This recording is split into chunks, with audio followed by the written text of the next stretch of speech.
ভাগীরথী নদী তীরে মুর্শিদাবাদের খোশবাগের এই কবরগাহে শুয়ে আছেন বাংলা, বিহার, উড়িষ্যার মহান অধিপতি নবাব আলীবর্দী খাঁ, যার সুশাসনে সুবে বাংলা হয়ে উঠেছিল সোনার বাংলা। লৌহ কঠিন হাতে যিনি বাংলাদেশে বর্গীদের অত্যাচার দমন করেছিলেন। পর্তুগিজ বণিকেরা বাণিজ্যের জন্য এসে কুঠি বানাতে শুরু করে। নবাব আলীবর্দী খাঁ তাদের সম্পর্কেও সতর্ক ছিলেন। মৃত্যুশয্যায় শুয়েও তিনি সিংহাসনের উত্তরাধিকারী তার নাতি তরুণ সিরাজউদ্দৌলাকে সাবধান করেছিলেন, ইংরেজ বেনিয়াদের প্রশ্রয় দিও না, ওরা ধূর্ত, ওরা শট, ওরা প্রতারক।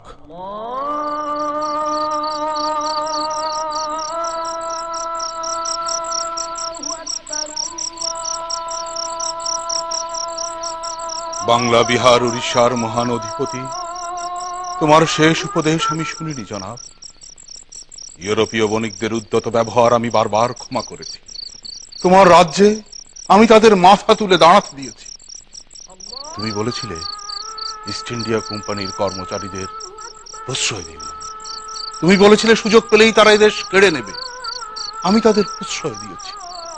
আমি বেঁচে থাকতে তারা তোমার রাজ্যে দুর্গ তৈরি করেছে, সৈন্য সমাবেশ করেছে।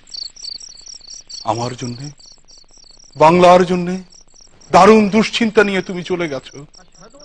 তাই বুঝি আজ 250 বছর পরেও এদেশ জুড়ে ভেসে বেড়াচ্ছে তোমার বুকের মর্মভেদী দীর্ঘশ্বাস। তোমার রাজ্য আমি রক্ষা করতে পারিনি। তোমার অন্তিম সময় তোমার সিংহাসন স্পর্শ করে যে প্রতিজ্ঞা আমি করেছিলাম তা আমি পালন করতে পারিনি। আমি দেশত্রয়ী বিশ্বাসঘাতকদের বিশ্বাস করেছিলাম। আমার এই বুড়োতা, আমার এই বোকামির কোনো ক্ষমা নেই দাদু, কোনো ক্ষমা নেই।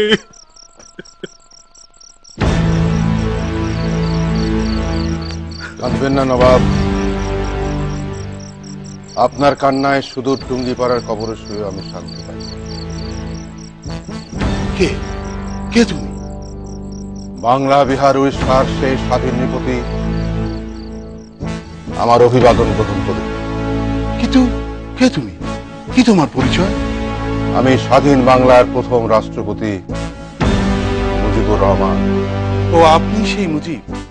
আমি কবরে শুয়ে শুনেছি আপনার কথা, শুনেছি আপনার মর্মান্তিক মৃত্যু, বাংলাদেশে পলাশীর বিশ্বাসঘাতকতার পুনরাবৃত্তির কথা। স্বাধীন বাংলার জনক, নব্য বাংলার পিতা, আপনিও আমার অভিবাদন গ্রহণ করুন। আপনি আমাকে তুমি বলেই সম্বোধন করবেন নবাব। নবাব, টুঙ্গিপাড়ার কবরে শুয়ে বারবার আমার কেবলই মনে হয়, কেন আমি বিশ্বাস করেছিলাম পশ্চিমা বেনিয়া সাম্রাজ্যবাদী শক্তিকে, কেন আমি ক্ষমা করেছিলাম দেশদ্রোহী বিশ্বাসঘাতকদের, কেন আমি লক্ষ শহীদের আত্মদান আর শত সহস্র মা বোনের ইজ্জতের বিনিময়ে পাওয়া বাংলার স্বাধীনতা, বাংলার সম্মান বিপর্যস্ত হতে দিয়েছিলাম। মুজিব, তোমার আর আমার বুকে একই বেদনার আগুন জ্বলছে মুজিব। এই 200 বছরেও যে আগুন নেভনি। তাই আমি বারবার ফিরে আসি বাংলা, বিহার, উড়িষ্যার মহান অধিপতি আমার দাদুর কবরে, তার কাছে নিজের ভুলের কথা স্বীকার করতে, করজোড়ে তার কাছে ক্ষমা চাইতে। আমিও এসেছি বর্গী, হারমাদ, পর্তুগিজ দস্যুদের নির্মম অত্যাচার ও হামলা থেকে সুবে বাংলাকে যিনি মুক্ত করেছিলেন, সেই মহান অধিপতি নবাব আলীবর্দীর সমাধিতে নিজের ভুল স্বীকার করতে, তার কাছে ক্ষমা চাইতে। পলাশীর ইতিহাস থেকে আমি কোনো শিক্ষাই গ্রহণ করিনি নবাব। আমি যখন সুবে বাংলার সিংহাসনে বসি তখন আমার বয়স মাত্র 18। রাজনীতি এবং কূটনীতির ক অক্ষরও আমি জানি না। একমাত্র সততা আর দেশপ্রেম দিয়ে আমি বাংলার স্বাধীনতা রক্ষা করতে পারিনি মুজিব। তাই তোমাকে আমার একটি প্রশ্ন। বলুন জনাব। তুমি যখন বাংলার রাষ্ট্রনায়ক হও তখন তুমি পরিণত বয়সের লোক। তুমি ব্রিটিশদের শোষণের বিরুদ্ধে লড়েছ, পাকিস্তানিদের সঠতার বিরুদ্ধে লড়েছ, বারবার জেলে গেছো, ফাঁসির মঞ্চে তুমি মাথা তুলে দাঁড়িয়েছ। তোমার রাজনৈতিক বুদ্ধি, সততা আর দেশপ্রেমের কোনো তুলনা নেই মুজিব। আমি জানি আপনি কি বলতে চান জনাব। আমি ছিলাম অল্প বয়সের অপরিণত বুদ্ধির নবাব, তাই সহজেই ইংরেজ বেনিয়াদের বিশ্বাস করেছিলাম। ক্লাইভ আর মির্জাফরকে প্রশ্রয় দিয়েছিলাম, ক্ষমা করেছিলাম। কিন্তু তুমি কি করে এত বুদ্ধি, জ্ঞান আর সাহস নিয়ে পশ্চিমাদের বিশ্বাস করলে, বোস্টার আর মোশতাককে প্রশ্রয় দিলে? আমার খুবই জানতে ইচ্ছে করে মুজিব, তুমি কেন আমারই মতো একই ভুল করলে? সে এক দীর্ঘ বিবরণ জনাব। বোস্টার ছিলেন আমেরিকার মতো একটি সুপার পাওয়ারের রাষ্ট্রদূত, আর মুশতাক সে তো আমারই বন্ধু, আমারই মন্ত্রিসভার মন্ত্রী। ক্লাইভ ছিল ইংরেজ বেনিয়া কোম্পানির প্রতিনিধি। আমার চাইতে দ্বিগুণ বয়সের এই লোক আমাকে ফাদার সম্বোধন করে চিঠি লিখেছিল। আর মির্জাফর, সে ছিল আমারই প্রধান সেনাপতি। পবিত্র কোরআন স্পর্শ করে সে প্রতিজ্ঞা করেছিল আমার সঙ্গে বিশ্বাসঘাতকতা করবে না। 1757 থেকে 1975, পলাশী থেকে ধানমন্ডি, প্রায় 200 বছর যেন ইতিহাসের রক্ত ঋণে বাঁধা। একই জাতির, একই ইতিহাসের পুনরাবৃত্তি। চলো মুজিব, দাদুর কবরে দাঁড়িয়ে দুজনেই প্রতিজ্ঞা করি, তার সাবধান বাণী না শুনে যে ভুল আমরা করেছি তার জন্য আমরা ক্ষমা চাই।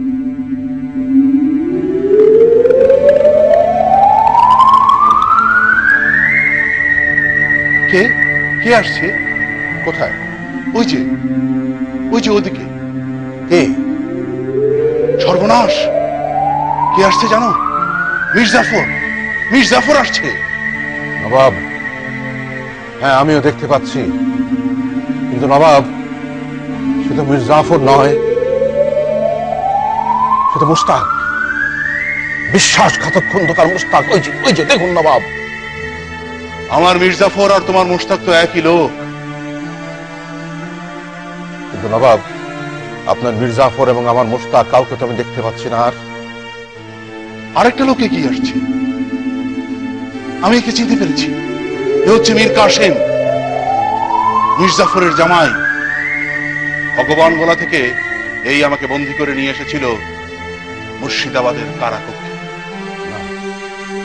না নবাব, আপনি ভুল চিনেছেন। এ হচ্ছে আমারই সেনাপতি জিয়াউর রহমান। না না, আমি ঠিক চিনতে পেরেছি মীর কাসেমকে। সে ছিল একটু লক্ষ্মীটারা, একটু বাঁকা চোখে তাকাত। জিয়াউর রহমানও তাই। সেই জন্য তো কালো চশমায় সারাদিন সে চোখ ঢেকে রাখত। কিন্তু নবাব, আমি রহস্যটা ঠিক বুঝতে পারছি না।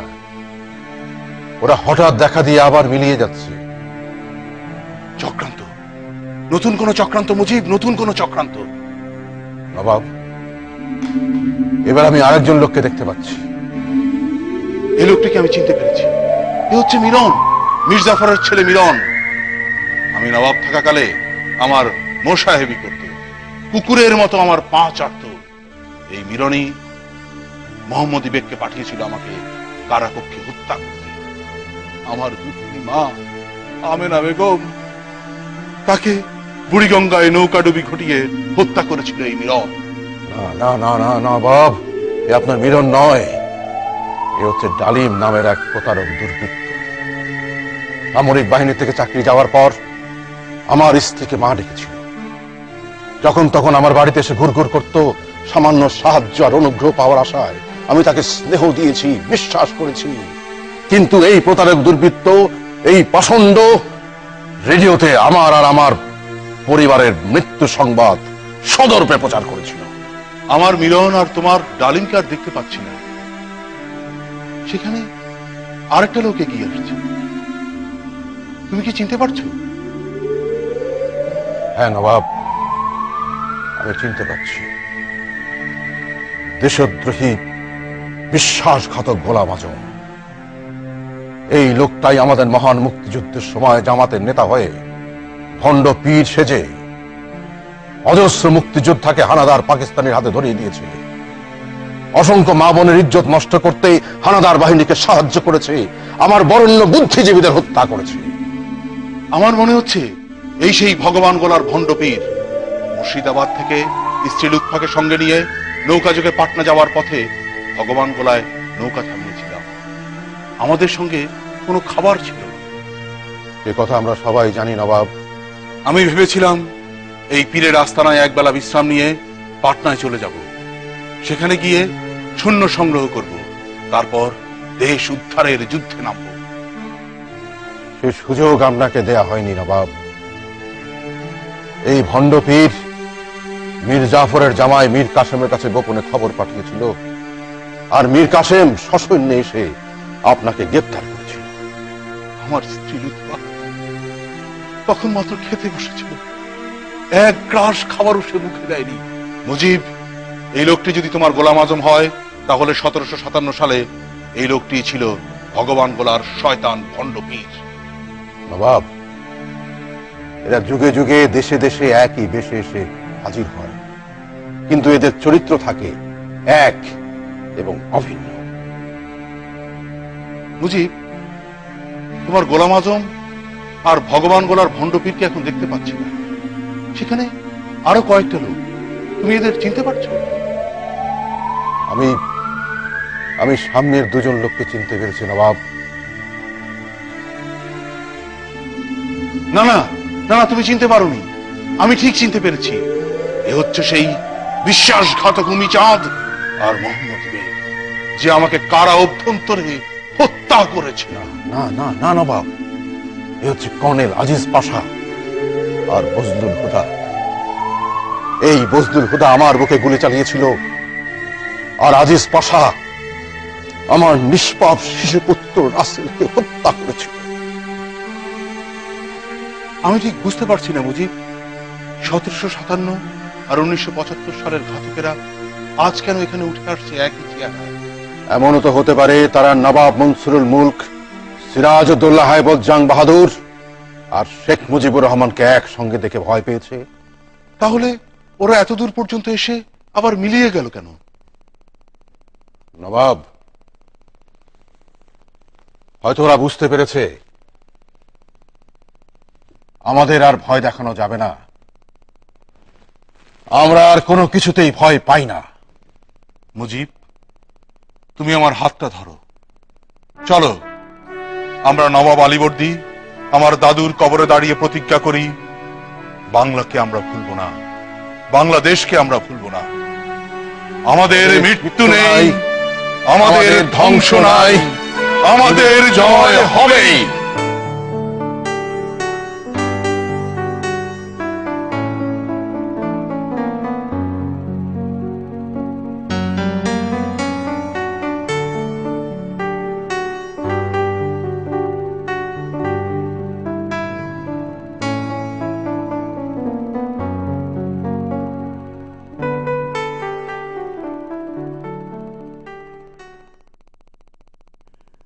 ঢাকার আগামসি লেনের এই বাড়িতে নিশীথ রাতে চক্রান্তকারীরা মিলিত হতো। তারা সবাই যে ঘাতক তা নয়, কেউ জেনে কেউ না জেনে এই গভীর রাতের গোপন বৈঠকে এসে জড়ো হতো। উদ্দেশ্য মহানায়ক শেখ মুজিবুর রহমানের সরকার উচ্ছেদের পরিকল্পনা তৈরি করা। তাকে হত্যা করার পরিকল্পনা ষড়যন্ত্রকারীদের সকলেই জানত না। 1975 সালের কোনো এক মাসের এমনি এক গোপন বৈঠক এখন দেখছেন।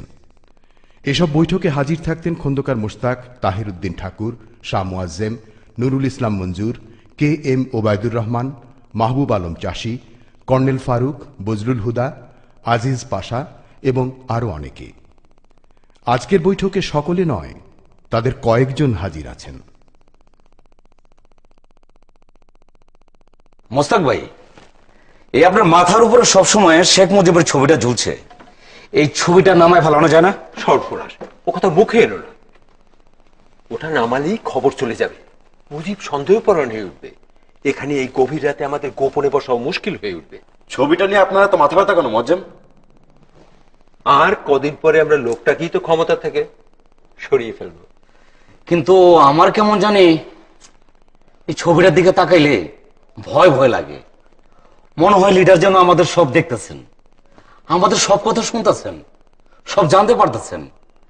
ভাবলে আমার শরীরটা শিশির করে উঠে। মোয়াজ্জেম, তুমি একটা আস্ত কাওয়ার। ছবি কিছুই জানতে পারে না, কিছুই দেখতে পায় না। তাছাড়া তোমার ওই লিডার যাতে কিছু জানতে না পারে তার সব ব্যবস্থাই তো করে রেখেছি। আর সব সময় তো সব ব্যবস্থা পাকা হইয়া যায়। এবার কি সব পাকা পাকা হয়েছে? এবার আমার ব্যবস্থায় কোনো খুঁত নেই। শেখ মুজিবকে এখন যারা ঘিরে আছে, শেখ মনে করেন সকলেই তার বন্ধু। সিজার যেমন মনে করতেন ব্রুটাসকে, কথাটা বাঁকা ভাবে বলো না ঠাকুর। ব্রুটাস না হলে সিজারকে কেউ ক্ষমতা থেকে সরাতে পারতো না। সিজার অন্ধভাবে ব্রুটাসকে তার বিশ্বস্ত বন্ধু মনে করত। যেমন বঙ্গবন্ধু আমাদের সম্পর্কে মনে করেন। ঠাকুর, তুমি মনে হয় আমাদের সঙ্গে ঠাট্টা মস্করা করছো। তাহের আমার লোক, ও ঠাট্টা করছে না, কথাটা সে ঠিকই বলেছে। শেখ মুজিবকে এখন যারা চারপাশ থেকে ঘিরে আছে, শেখ মনে করেন সকলেই তার বন্ধু। আসলে কেউ তো তার বন্ধু না। এই যেমন ধরো তোমাদের কথা। বঙ্গবন্ধু মনে করেন আমরা তার বিশ্বাসী ও অনুগত অনুসারী, আমাদের দ্বারা তার কোনো অপকার হতে পারে না। ঠিক তাই, কিন্তু তিনি জানেন না দুর্নীতি দায় অপদস্থ হয়ে বরিশালের মঞ্জু তার উপরে হাড়ে হাড়ে চটে আছে। ফরিদপুরে শেখ মনির দাপটে ওবায়দুর সন্ত্রস্ত। মোয়াজ্জেম তো কোরবান আলীর কাছে কোণঠাসা। ঠিক। আর Taher Thakur I am always at your service sir. সেই 71-এ কলকাতার সার্কাস এভিনিউর দিনগুলো থেকে তুমি আমার লোক। আমি, মাহবুব আলম চাষি, হোসেন আলী, তাহের ঠাকুর, আমরা সবাই ছিলাম, কি বলবো তাহের, একই বৃন্তের ফুল। কিন্তু বঙ্গবন্ধু এখন তাহাকে খুব বুকের কাছে টানছেন। সংসদও তাকে খুব গুরুত্ব দিচ্ছেন। সিজার যেমন কাছে টানতো ব্রুটাসকে। আমি ব্রুটাস হতে চাই না, আমি ব্রুটাস নই। আমরা নিশ্চয়ই কাউকে হত্যা করতে চাই না। না না না না, এসব কি বলছো তুমি? আমরা চাই একটা অত্যাচারী একদলীয় সরকারকে ক্ষমতা থেকে হটাতে, গণতন্ত্র ফিরিয়ে আনতে। আর এই তার উপযুক্ত সময়। এখন শেখ মুজিবের চারপাশে তার প্রকৃত কোনো বন্ধু নেই। Army, civil service, news paper, সর্বত্র ঠিক ঠিক জায়গায় আমাদের লোক বসে আছে। আর জিয়ার রহমান তো সেনাবাহিনীর প্রধান হইবার না পাইরা খুব চইটা গেছে। এরপরে বাকশাল হওয়ার পর তো আরো খেপে গেছে। আমরা তো সেনাবাহিনীরে এমন ভাবে খেপাইয়া তুলছি যে সাধারণ মানুষও এখন জানে যে শেখ মুজিবের রক্ষী বাহিনী হয়েছে তার একটা পার্সোনাল আর্মি। এবারে বানানো হয়েছে সাধারণ মানুষের হত্যা করবার লাগিয়া। আর এই প্রোপাগান্ডায় নেটওয়ার্ক ঠিক করে দিয়েছে পাকিস্তানের মিলিটারি ইন্টেলিজেন্সের লোকেরা। তারা তো মুস্তাফের বন্ধু। চমৎকার, চমৎকার প্রপাগান্ডা। লক্ষ্মী বাহিনী লোকের আসলে ভারতের জন্য, তাই তাদের শরীরে জলপাই রঙের পোশাক। এই মিথ্যা প্রচার দেশের জনগণ কিছু কিছু বিশ্বাস করতে শুরু করছে মোস্তাক ভাই। মুয়াজ্জেম, কথাটাকে তুমি মিথ্যা প্রোপাগান্ডা বলো না। আমরাই যদি কথায় কথায় মিথ্যা প্রোপাগান্ডা বলি, তাহলে সাধারণ মানুষকে বিশ্বাস করাবো কিভাবে? আর আর বলবো না মোস্তাক ভাই, তবে যাই বলেন এবার কিন্তু আপনার মাস্টার স্ট্রোক। কারণ তাজউদ্দিনের উপর বঙ্গবন্ধুর মনকে একেবারে বিশেষ তোলা হয়েছে। এজন্য সব ক্রেডিট আমেরিকান অ্যাম্বাসেডর বোস্টারের। তিনি ওয়াশিংটনে অর্থমন্ত্রী হিসেবে দেয়া তাজউদ্দিনের বক্তৃতা সম্পর্কে শেখ মুজিবকে তাদের সিক্রেট রিপোর্ট না দেখালে কেবল আমার কথার উপর তিনি বিশ্বাস করতেন না। বাংলাদেশের তথ্য প্রতিমন্ত্রী হিসেবে তাজউদ্দিন ভাইয়ের ওয়াশিংটন ও টোকিও স্পিচের ফুল টেক্সট আমি দেখেছি। তাতে বঙ্গবন্ধু সম্পর্কে কোনো কথা নেই। তিনি বলেছেন বাংলাদেশের অর্থনীতিতে দারুণ বিপর্যয় চলেছে। আর সেই কথাটাই আমেরিকান সব নিউজ মিডিয়া এমন টুইস্ট করে ছাপাইছে যাতে বোঝা গেছে যে তাজউদ্দিন বাংলাদেশের অর্থনীতির দুর্গতি সম্বন্ধে যত কথা কইছে, বোঝা গেছে যে বঙ্গবন্ধুই এর জন্য দায়ী। তুমি বড় ফাউল কথা বলো ভাই। আহা, আমরা তো নিজেকে বলতে কইতেছি। না, তাও বলবে না, এই দেয়ালেরও কান আছে। তোমরা সবাই চুপ, কেউ কথা বলবে না। এত রাতে শেখ মুজিবের লোকেরাও টেলিফোন করে খবর নিতে পারে।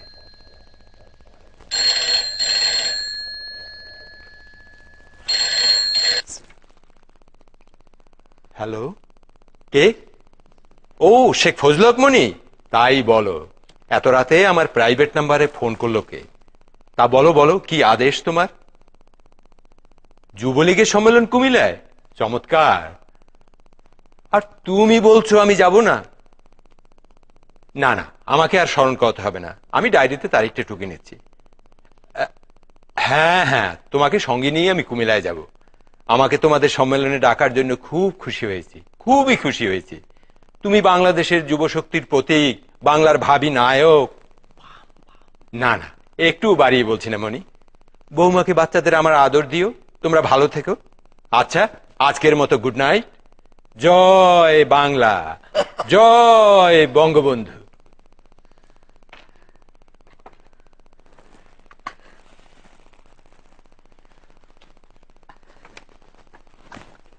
মোস্তাক ভাই, আপনি দেখতেছি শিশির ভাদুরীর থেকে খুব বড় অভিনেতা। যেইভাবে ভাগিনারে মাসকা লাগাইতেছেন। শুধু ভাগ্নেকে নয়, তার মামাকেও। সব সভা সমিতিতে তার সঙ্গে থাকে। তার দ্বিতীয় বিপ্লবের কথা বলি, এই তো সেদিন দাউদকান্দিতে পথে হাঁটছিলেন শেখ মুজিব, আমি তার মাথায় ছাতা ধরে হেঁটেছি। ওরে, এবার আমাদের জয় অনিবার্য। এখনই উল্লাস করার সময় নয়। নূর, হুদা, ডালিম আর ফারুকের আজ আসার কথা ছিল, ওরা এখন এলো না কেন? কর্নেল ফারুক যাবে জিয়া রহমানের কাছে তাকে বাজিয়ে দেখতে, কারণ ফাইনাল আওয়ারে তার সাপোর্ট আমাদের খুব দরকার হবে। শুধু দরকার নয়, এসেনশিয়াল। কর্নেল তাহের গ্রুপের সঙ্গে গোপন নেগোসিয়েশন এবার কার উপরে? ফারুক বলেছেন এই ব্যাপারে তিনি জিয়া রহমানের সাথে কথা বলবেন। নূর, হুদা আর ডালিম সম্ভবত ক্যান্টনমেন্টে গেছেন তাদের কন্টাক্ট গ্রুপের সাথে আলোচনা করতে। কে কে তুমি? আমি কুলসুম চাচা। ও তুমি? আমি তো চমকে গিয়েছিলাম এত রাত তোমাকে দেখে। কি খবর? মেম সাহেব এসেছেন। মেম সাহেব?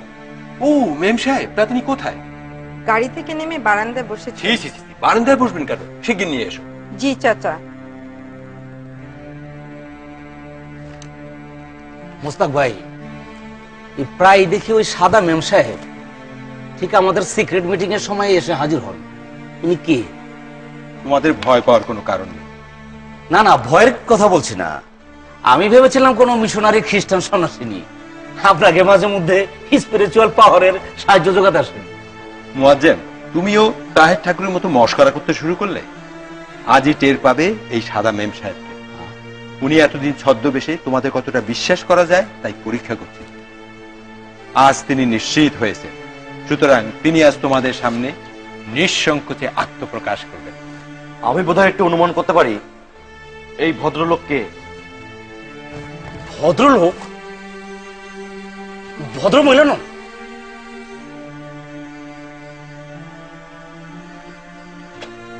Good evening, good evening mister ambassador.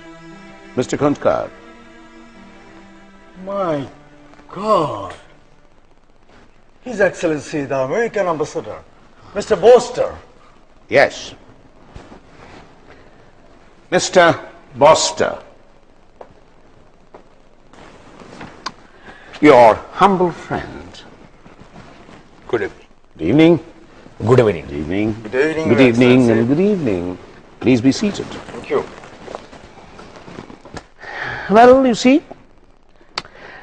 the great mission that you couldn't achieve in Calcutta in 1971, I hope, and my government hopes, that you will achieve it in 1975. What was our great mission in 1971, Mr. Ambassador? The true independence of Bangladesh, and not to make it a puppet of India, a satellite of Soviet Union, a poor socialist country of East Europe. I'm sure Bangladesh will gain true independence in Southeast Asia like Philippines or Thailand. And it will be a great country that will follow a free market economy and a democratic way of life. The United States will offer all kinds of economic help to build up your military. Our country is your greatest friend and ally. Hooray! Mostak ভাই, হুইস্কির ব্যবস্থা থাকলে সাহেবের মনোরঞ্জনের ব্যবস্থা করুন যে। জায়েদ সাহেবকে কথা বলতে দাও please. Well, you see,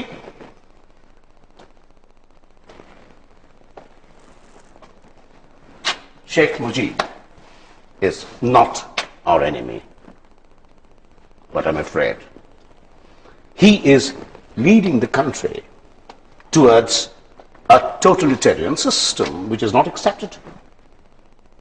He is sending jute to Monster Castro, ignoring American embargo, doing trade with the communist countries of East Europe. Cannot be accepted. He is leading the country towards total destruction. I want you to come forward and save your country. And I'm there to help you. Thanks. Many thanks, Mr. Ambassador. We are making all our preparation and waiting for a green signal from... I know. That, I hope, will come very soon from Pentagon. ইতিহাসের কি বিচিত্র পুনরাবৃত্তি। ইতিহাসে পড়েছি 200 বছর আগে এই আগা মুসলিমের এক বাড়িতে গোপন বৈঠকে সিরাজউদ্দৌলার বিরুদ্ধে গোপন ষড়যন্ত্র করা হয়েছিল। আজ সেই একই এলাকায় আমরা এক হয়েছি আর এক ষড়যন্ত্রের খেলায়। তাহের, তোমার এই প্রলাপ বন্ধ করবে? আমরা কারোর বিরুদ্ধে ষড়যন্ত্র করছি না। প্রলাপ নয় মোস্তাক ভাই, ইতিহাস বিশ্লেষণ। আমি সাংবাদিক ছিলাম কিনা তাই ব্যাখ্যা বিশ্লেষণ একটু বেশি ভালোবাসি। ঠাকুর, তোমার হঠাৎ এমন ইতিহাস প্রীতি বেড়ে গেল কেন? ইতিহাস বলে 200 বছর আগে লর্ড ক্লাইভ নারী বেশে পালকিতে চেপে মুর্শিদাবাদের মীর জাফরের গোপন বৈঠকে যেতেন। আজ আমেরিকান রাষ্ট্রদূত বোস্টার এসেছেন আমাদের বৈঠকে একই নারী বেশে। Well, Mr. Kantkar, what is he saying? I really can't follow. I don't understand. He is saying that he will sacrifice his life for betterment of relation between Bangladesh and America. No. I don't want his sacrifice. I want your cooperation. কে ওখানে? Be careful. আমি কুলসুম চাচা। তুমি কি করছিলে ওখানে? আর বাইরে দাঁড়িয়ে অপেক্ষা করছিলাম। আপনাদের যদি কিছু লাগে। না, আমাদের কিচ্ছু লাগবে না। তুমি এক্ষুনি এখান থেকে চলে যাও, আর কখনো ওখানে দাঁড়াবে না। জি চাচা। Well, who's she? A destitute girl. We call them Virongana. I see. Tortured, raped, and left alive by Pakistani army. Okay. Now working for us. That's all right, but can we trust her? I do not trust even my own daughter. However, we will be careful about her in future. Okay, gentlemen. Let us now discuss our future plan. I feel, I'm sure you will agree with me, that the most important part, the most important aspect is the true independence of Bangladesh. And there, I need your cooperation. Our country is there to help you in all possible ways. Are you with me? Yes. Yeah? Yes. Let's shake hands on that. Yes, Ambassador. Right. Yes, Mr. Kandakar? You agree with me? Now, the next part is the most tricky part. That is the elimination of your leader. Do you understand? Okay. Yes. You do?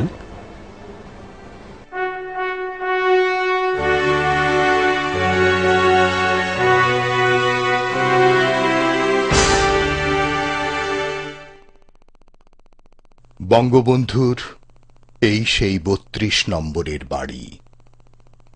এই বাড়িতে বসেই বঙ্গবন্ধু তার সহকর্মী এবং ছাত্র ও যুবকর্মীদের নিয়ে বাংলাদেশ স্বাধীন করার পরিকল্পনা করেন। এই বাড়িতেই ১৯৭১ সালের ২৩শে মার্চ স্বাধীন বাংলার পতাকা প্রথম উত্তোলন করেন তিনি। এই বাড়িতে বেগম মুজিব তার স্বামী সন্তান সহ আত্মবিসর্জন করেন। মা, মা,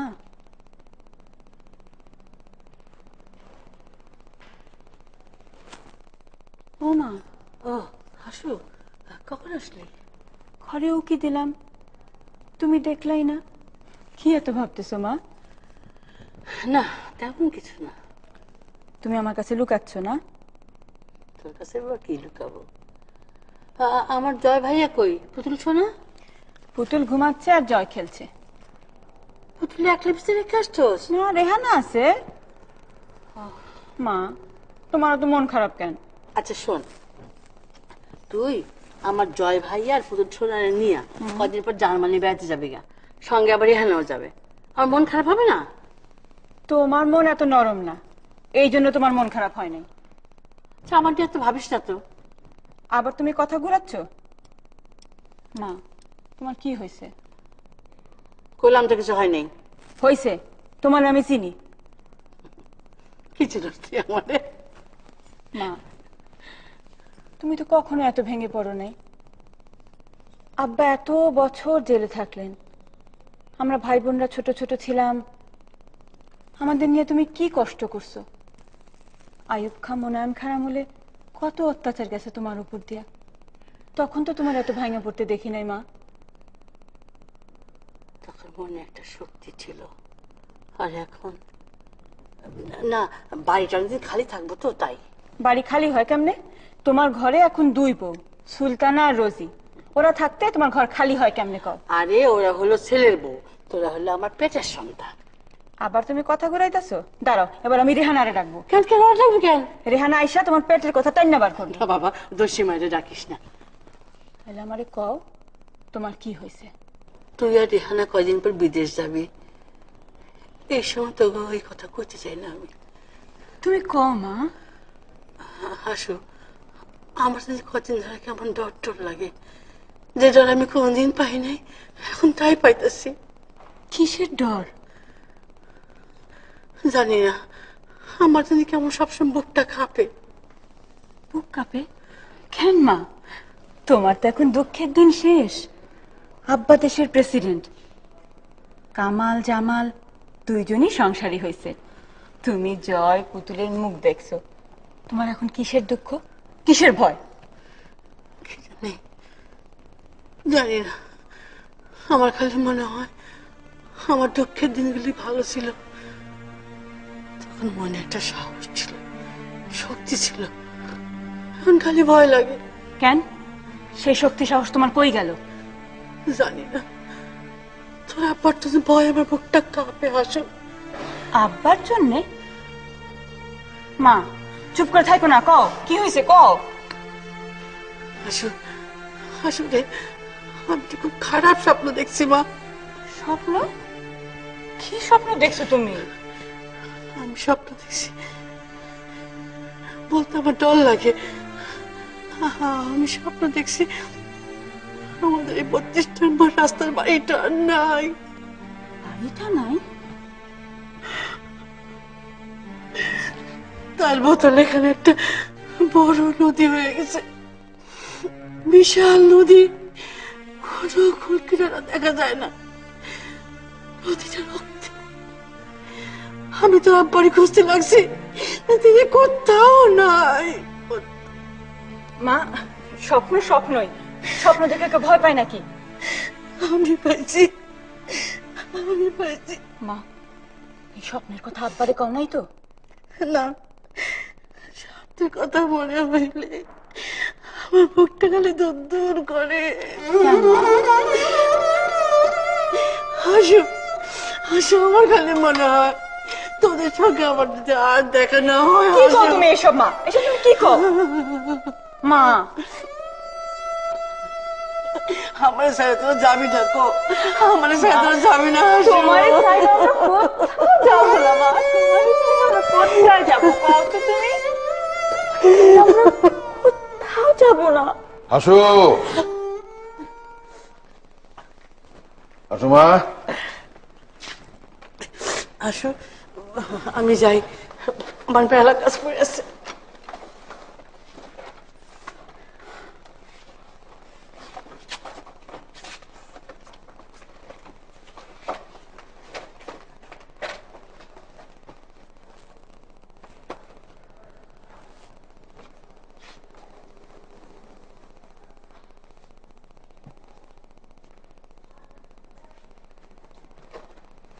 আব্বা, আপনি এত সকালবেলায় বাইরে যাচ্ছেন? হ্যাঁ রে মা, এইভাবে? শোন, আজকে ডিস্ট্রিক্ট গভর্নরদের একটা মিটিং ডাকছি কোনো ভবনে। সিস্টেম যখন একটা করছি, তাহলে খাড়া করাইতে হবে না? কিন্তু আপনি এইভাবে বাইরে যাবেন? কেন, কি হয়েছে? আমার কাপড় চোপড় ময়লা নাকি? আমি কাপড় চোপড়ের কথা বলতেছি না, আপনার পায়ের নখের দিকে তাকায় দেখেন, কি বিশ্রী রকমের বড় হয়েছে। আমার পায়ের নখ তো তুই কেটে দিস। আপনি একটু বসেন, আমি আসতেছি।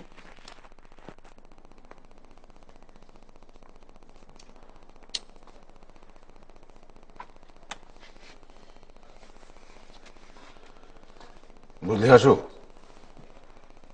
আমি যখন মুক্তিযুদ্ধের সময় পাকিস্তানের জেলে বন্দী ছিলাম, তখন আমার হাত পায়ের নখ বড় হয়ে গেছিল। একদিন মিয়াওয়ালি জেলের সুপার এসে আমারে বলেন, শেখ সাহেব, আপনার হাত পায়ের নখ বড় হয়ে গেছে, কাটবেন না? একটা বারবার পাঠাই দিই। আপনি তারা কি বললেন? আমি বললাম, এসপি সাহেব, আমার হাত পায়ের নখ কেটে দেয় আমার বড় মেয়ে হাসু। আমি দেশে ফিরেই নখ কাটবো, আমার হাসুর কাছেই কাটবো। আব্বা, আপনি কি তখন ভাবতে পারতেন দেশে ফিরতে পারবেন? হাসু, সেই দুঃসময়ে চারিদিকের কোনো খবরই যখন আমাকে দেওয়া হতো না, তখনও আমার মনে দৃঢ় বিশ্বাস ছিল একদিন না একদিন আমি দেশে ফিরবই। যদি আমার মৃত্যু হয়, তাহলে বাংলার মাটিতেই হবে আমার শেষ আশ্রয়। আব্বা, দেশটারে ভালোবাসিস মা, দেশও তোরে ভালোবাসবে। আমি তো এই দেশটাকে খুব ভালোবাসি আব্বা। জানি তো, তুই শেখ মুজিবের মেয়ে না। শোন, আমার সত্যি সত্যি তাড়া আছে। আমি তোর কথা দিচ্ছি, আমি ফিরে এসে তোর কাছে নখ কাটবো, ঠিক আছে? ঠিক তো।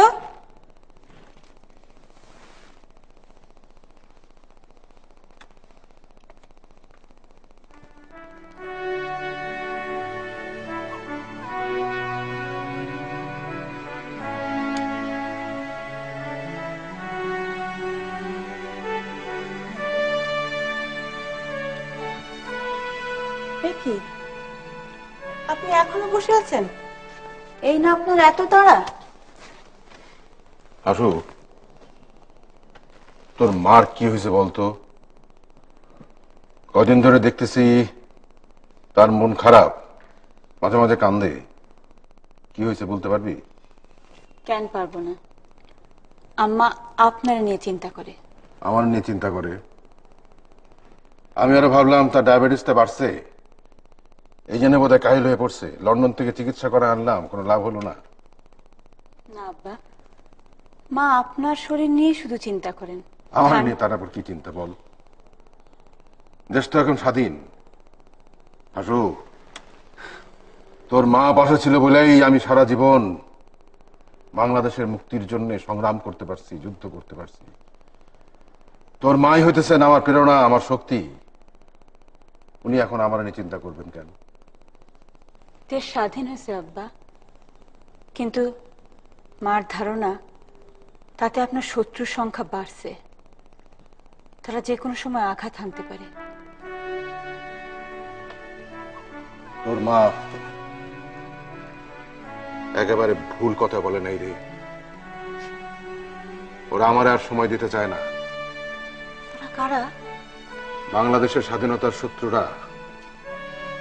তারা জানে শেখ মুজিব যদি দেশ গড়ার জন্য সময় পায়, তাহলে তাদের ষড়যন্ত্র আর সফল হবে না। কি চায়? ওরা চায় আমারে হত্যা অথবা উৎখাত কইরা দেশটারে নামে স্বাধীন রেখা আবার পাকিস্তানের কলোনি বানাইতে। ওদের ঠেকাবেন কি করে? আমি ওদের সে সময় দেব না রে মা। সেই জন্য তো নতুন সিস্টেম প্রবর্তন করেছি। ওরা বলছে শেখ মুজিব গণতন্ত্রকে হত্যা করছে, কিন্তু আমি গণতন্ত্রকে রক্ষার জন্যই এই নতুন সিস্টেম প্রবর্তন করতে বাধ্য হয়েছি। ওরা শতমুখে আমার বিরুদ্ধে প্রচার, অপপ্রচার, মিথ্যা প্রচার চালাচ্ছে। ওরা ধর্মের নামে জনগণকে ধোঁকা দিচ্ছে। আমি শেখ মুজিব 200 বছরের ঔপনিবেশিক শাসন, আমলা শাসন, ঘুষ আর দুর্নীতির শাসন কাঠামো ভেঙে জনগণের হাতে তাদের অধিকার তুলে দিয়ে প্রমাণ করে যাব, শেখ মুজিব কখনো বাংলার জনগণের সাথে বেইমানি করে নাই, শেখ মুজিব কখনো জনগণের অধিকার হরণ করে নাই।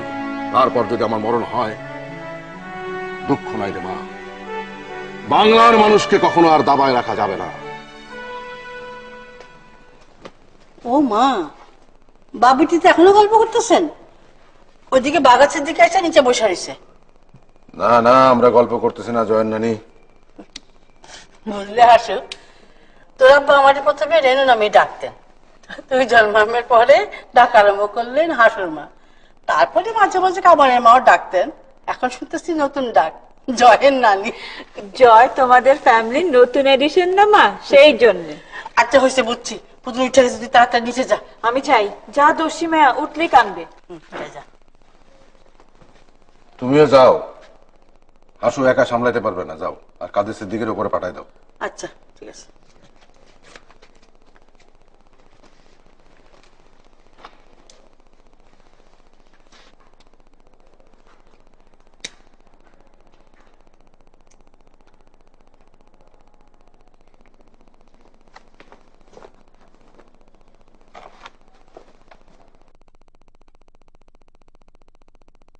আগে গণভবনে মনোনীত জেলা গভর্নরদের মিটিং এ না গিয়ে আপনার কাছে আসায় নিশ্চয়ই বিরক্ত হয়েছেন। নিশ্চয়ই কোনো জরুরি কথা আছে, নাহলে তুমি আসতা না। আপনি আমাকে টাঙ্গাইল জেলার গভর্নর করায় অনেকেই খুশি, আবার অনেকেই খুশি নয়। কারা খুশি না সেটা আমি জানি, তারা আমার দলের মধ্যেই আছে, কিন্তু আমি যেটা জানতে চাই। আপনি জানতে চান মৌলানা ভাসানী আমার উপর সন্তুষ্ট কিনা? হ্যাঁ, টাঙ্গাইলে হুজুর ইজ এ গ্রেট ফ্র্যাকচার। মৌলানা ভাসানীর টাকার এখন খুব দরকার। সন্তোষী ইসলামী বিশ্ববিদ্যালয় চালাতে গিয়ে খুবই অর্থ কষ্ট করেছেন। দেখো, আমি হুজুরে মাঝে মাঝে গোপনে টাকা পাঠাই। এই তো সেদিন একজোড়া লুঙ্গি, গলদা চিংড়ি আর 5,000 টাকা পাঠালাম। তার ইউনিভার্সিটির জন্য তো একবার টাকা পাঠাইছি। তার এখন বড় একটা অঙ্কের টাকা দরকার, শিক্ষকদের বেতন দেওয়া যাচ্ছে না। কত? 50,000। 50,000?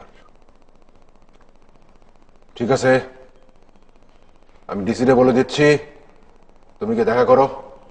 আমি জানতাম আপনি টাকাটা দেবেন। মুক্তিযুদ্ধের পর যেদিন নতজানু হয়ে আপনার সামনে অস্ত্র সমর্পণ করেছি, সেদিন থেকেই জানি একমাত্র আপনিই আমার লিডার। বাগাজের দিকে যুদ্ধ করে দেশ স্বাধীন করছো, কিন্তু ভাবাবেগ দিয়া স্বাধীনতা রক্ষা করতে পারবা না, এই কথাটা মনে রেখো। আপনার চা না বাবা। শোনো, আমি নিচে যাইতেছি, লোকজন বসে আছে। কাদের, তুমি টাইমলি চলে এসো, দেরি করো না। জি লিডার।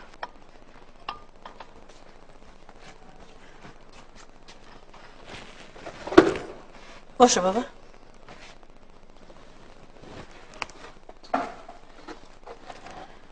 কাদের, তোমার আমি একটা কথা বলতে চাই বাবা। একটা কেন, 10টা কথা আপনি আমাকে বলতে পারেন। তোমার কাদেরিয়া বাহিনীর হাতে অস্ত্র কি এখনো আছে, না সব জমা দিয়ে দিছ? বঙ্গবন্ধুর হুকুমে সব অস্ত্র জমা দিয়ে দিয়েছি, তবে প্রয়োজনে অস্ত্র সংগ্রহ এমন কোনো কঠিন কাজ নয়। এ কথা কেন বলছেন? আমি একটা গভীর ষড়যন্ত্রের আভাস পাচ্ছি কাদের। তোমার লিডার তো দেশ নিয়ে মারতে আছেন, তার যে এখন মিত্রের চাইতে শত্রু সংখ্যা বেশি, সেদিকে তার কোনো খেয়ালই নাই। আপনি কেন তাকে সাবধান করে দেন না? আর কতবার দিব বলো? তার অ্যাপেন্ডিসাইটিস অপারেশনের সময় কি হচ্ছে তুমি জানো? কি হয়েছিল? এখানে সমস্ত ডাক্তাররা বলল যে এইখানেই তার অপারেশন তারা করবে, আর মিলিটারি সিএমএইচ ডাক্তাররা এসে বলল আপনার বিদেশ যাওয়ার দরকার নাই, আমরাই আপনার অপারেশন করব। বঙ্গবন্ধুও চাচ্ছিলেন দেশেই অপারেশন হোক। হ্যাঁ, ওই যে খন্দকার মুস্তাক ভাই, এখন তার প্রাণের বন্ধু, সারাক্ষণ এসে গুজুর গুজুর করে, উনিই তো বললেন লিডার তোমার এখন দেশে থাকার দরকার, দেশের বাইরে গেলে তোমার চলবে না, এখানেই তোমার অপারেশন হবে, সব তো উনিই বললেন। এ কথা ডাক্তাররা বলতে পারেন, তিনি বলতে গেলেন কেন? কি জানি। আর আমি জিদ ধরাতেই তো উনি বিদেশ যেতে রাজি হইলেন। আর আল্লাহর কি মহিমা দেখো, ঠিক ওই সময় ব্রিটিশ গভর্নমেন্ট প্রস্তাব দিল তোমাদের বঙ্গবন্ধুর চিকিৎসার সমস্ত ব্যবস্থা তারা করবে, সমস্ত খরচ ওরাই বহন করবে। আর আমার জিদের জন্য যেটা হইলো, তাহলে উনি কিছুতেই রাজি হইতেন না বিদেশ যাইতে। দেশের মিলিটারি হাসপাতালে অপারেশন করাইতে রাজি হয়নি কেন জানো? সে কথা আমাকে বলবেন? হ্যাঁ বলবো। 9 মাস পাকিস্তানি মিলিটারিদের হাতে বন্দি ছিলাম, ওদের থেকে ভয় পাইনি কোনোদিন। তো বাঙালি মিলিটারিদের হাতে ছুরি আর বন্দুক দেখলে কেমন যেন সন্দেহ হয়, ভয় হয়। আমাকেও আপনার ভয় হয়? না বাবা, তুমি তো মিলিটারি না, তুমি বীর মুক্তিযোদ্ধা।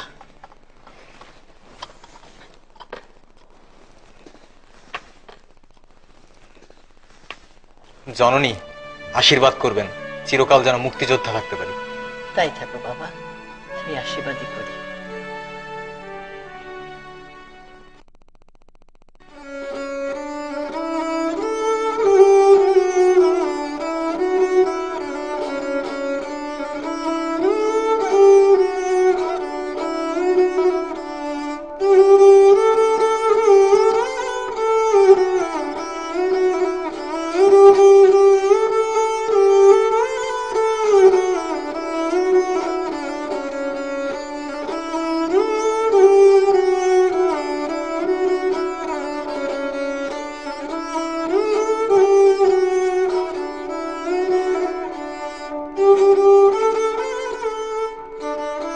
আসো আসো তাজউদ্দিন, আসো, বসো। হানিফ, গানটা বন্ধ করে দাও আর কাছে দাঁড়িয়ে থেকো। বসে বসে একলা চলার গান শুনছেন? আপনি তো একলা চলার গান শোনার লোক নন। কেন? আমি যখন 6 দফা আন্দোলনের সময় জেলে ছিলাম তখন তো এই গানটাই গাইতাম, তোমার মনে নাই? তখন তো বলতে গেলে আমরা একলাই ছিলাম। একদিকে আইয়ুব সরকার আর মুসলিম লীগওয়ালারা বলছে এটা বিচ্ছিন্নতাবাদীদের দাবি, অন্যদিকে কমিউনিস্টরা বলতে শুরু করেছিল এটা সিআইএ তৈরি করে দিয়েছে। অবশ্য পরে তারা মত পাল্টিয়েছে, কিন্তু 6 দফার আন্দোলনের প্রথম দিকে তো আমরা একলাই ছিলাম। তাজউদ্দিন, আমরা কি এখন একলা না? আমার একটা থিওরি আছে তাজউদ্দিন, ক্ষমতায় থাকা মানেই একা হয়ে যাওয়া। জনগণকে সাথে নিয়ে তাহলে কি করে ক্ষমতায় থাকা যায়? জনগণকে সাথে নিয়ে জনগণের স্বার্থে জনগণের শত্রুর বিরুদ্ধে যদি ক্রমাগত যুদ্ধ চালা যেতে পারো, আর যদি ক্ষমতায় থেকে শুধু ক্ষমতা উপভোগ করো, তাহলে তো জনগণ থেকে বিচ্ছিন্ন হয়ে যাবা। আপনি তো ক্ষমতায় বসে জনগণের শত্রুর বিরুদ্ধে লড়াই করে চলেছেন, তাহলে একলা হয়ে যাবেন কেন?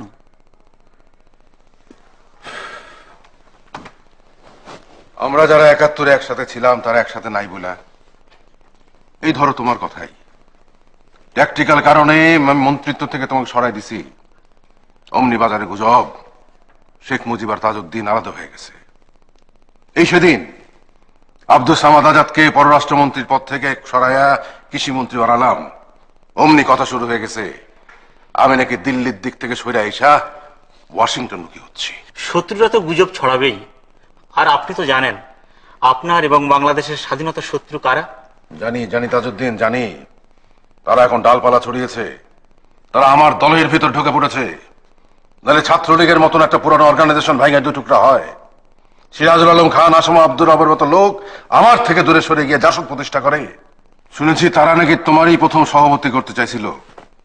তুমি গরিমসি করায় তারা মেজর জলিলকে ধরে বান্ধা আনছে। আপনি ভুল শুনেছেন লিডার, আমি গড়িমসি করি নাই। আমি ওদেরকে সাফ না করে দিয়েছি। আমি ওদের বৈজ্ঞানিক সমাজতন্ত্রের থিওরির সঙ্গে একমত নই। যে দেশে এখনো গণতন্ত্রই প্রতিষ্ঠা করা যায়নি, সমাজতন্ত্র রয়েছে একেবারে প্রিমিটিভ স্টেজে, সেখানে বৈজ্ঞানিক সমাজতন্ত্রের স্লোগান দেওয়া রীতিমতো জুভিনাল অ্যাডভেঞ্চার। বৈজ্ঞানিক সমাজতন্ত্র স্লোগান তারা দিচ্ছে না তাজউদ্দিন, তাদেরকে দিয়ে দেওয়ানো হচ্ছে। কারা দেওয়াচ্ছে সে কথা তুমি আমার চেয়ে ভালো জানো। আমি তো যুদ্ধের 10 মাস পাকিস্তানের জেলে বন্দী ছিলাম, তুমি ছিলে মুজিবনগরে। সেখানে বসে কারা আন্তর্জাতিক চক্রের সাথে হাত মিলাইছে সেই কথা তো আমার চেয়ে তুমি ভালো জানো তাজউদ্দিন। আপনি কি আমাকে সন্দেহ করছেন? না না তাজউদ্দিন, আমি তোমার কোনোদিন সন্দেহ করি নাই, করবো না। আমার কেবল একটাই ভয়, তুমি ভুল বুঝে এমন কিছু করে না ফেলাও যাতে তুমি আমার থেকে দূরে সরে যাও। আপনার কাছ থেকে দূরে সরে চলে যাব না বলেই জাসদের নেতা হওয়ার প্রস্তাব গ্রহণ করি নাই। রাজনীতি থেকেও দূরে সরে আছি। না তাজউদ্দিন, তুমি রাজনীতি থেকে দূরে সরে থাকতে পারো না। আজকাল আমি নিজের বড় একা বোধ করি। চারিদিকে গভীর ষড়যন্ত্র, শত্রু। এই সময় তুমি আমার থেকে দূরে সরে থাকতে পারো না তাজউদ্দিন। আমি তোমাদের সাথে নিয়ে I have created a history. সেই ইতিহাস যদি রক্ষা করতে না পারি, তাহলে I shall go to oblivion for a long time. তখন তোমাকেও বাঁচানো যাবে না, দেশটাও ধ্বংস হয়ে যাবে। মুজিব ভাই, মুজিব ভাই, কতদিন পরে ডাক্তার শুনলাম তাজউদ্দিন। খালি লিডার লিডার, বঙ্গবন্ধু বঙ্গবন্ধু শুনতে শুনতে কানটা আমার ঝালাপালা হয়ে গেছে। তুমি আমাকে আজ মুজিব ভাই বলে ডাকলা, মনে হলো আমি যেন সেই 6 দফা আন্দোলনের দিনগুলোতে ফিরে গেছি। সেই দিনগুলোর মতো আপনি কি আবার আমাকে বিশ্বাস করতে পারবেন? আমি তো কোনোদিন তোমার অবিশ্বাস করি নাই তাজউদ্দিন। শুধু কৌশলগত কারণে তোমাকে মন্ত্রিত্ব থেকে সাময়িকভাবে সরাতে হয়েছে। কেন সরানো হয়েছে সে কথা তুমি আজকে বুঝবা না, আরেকদিন বুঝবা।